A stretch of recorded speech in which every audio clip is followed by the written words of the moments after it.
June 27, 1990, Los Angeles did not sleep.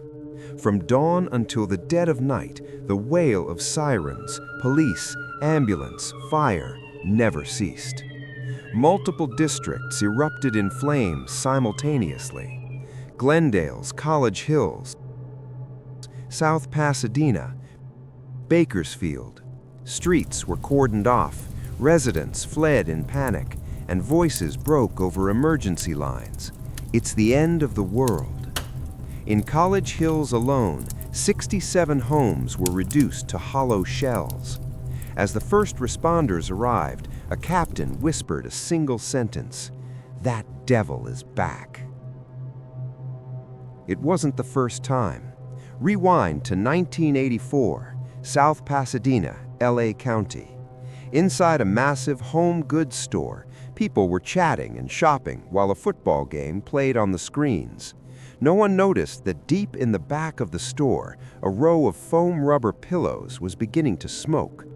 Minutes later, flames leapt upward. Surrounded by paint and gas canisters, the fire spiraled out of control instantly. Smoke choked the exits. An employee collapsed on the spot. It took 8 hours and hundreds of firefighters to quench the inferno. The toll: 4 dead, many more critically injured. The official verdict came quickly. Electrical failure ignited the foam. Case closed. Only one arson investigator dissented. He argued that the point of origin was suspicious and the fire's behavior was unnatural. It looked like arson, but there was no evidence. His opinion was buried in the archives.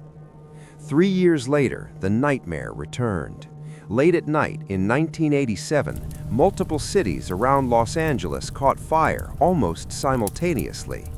Textile mills, grocery stores, hardware shops. The flames roared all night. At the scenes, investigators found the same signature: a crude but lethal device, a time delay incendiary, a cigarette, matches, a rubber band, and a sheet of yellow-lined paper. Once lit, it would take minutes to ignite. It meant the killer could walk away from every scene with total composure. Even more terrifying, the investigation suggested that over the past few years, there had been as many as 1,000 similar arsons across California. The turning point came from a single overlooked scrap of paper. In an old case file, police found half a roll of yellow-lined paper. On it was a partial fingerprint, but the database yielded no match. This was an anomaly. The killer was too professional, too well-versed in fire. Investigators began to suspect that the culprit was an insider, someone from within the fire service itself. Then a pattern emerged. Nearly every arson occurred along Highway 99, and at the end of that highway lay a city that hosted the annual Arson Investigators Convention. It was then that an investigator noticed something bizarre. A colleague of theirs was writing a novel. The protagonist was a serial arsonist. The methods, the locations, the specific details described in the book, they were a near-perfect match for the real crimes. In fact, the book was more detailed than the police files. When the letters of the protagonist's name were rearranged, they formed a chilling sentence: "I committed the Los Angeles arsons." The fingerprint results came back. The partial print matched his thumb perfectly. In December 1991, he was arrested.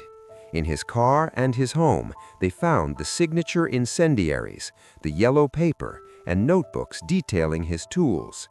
He eventually confessed, but only to a fraction of the cases. Prosecutors believe he was responsible for over 2,000 fires. He remains the most prolific arsonist in American history. And the entire time, he had been standing on the side of the investigators. The final note in ArchiveZ reads, "Some people do not set fires to destroy. They simply cannot resist the urge to watch the world burn."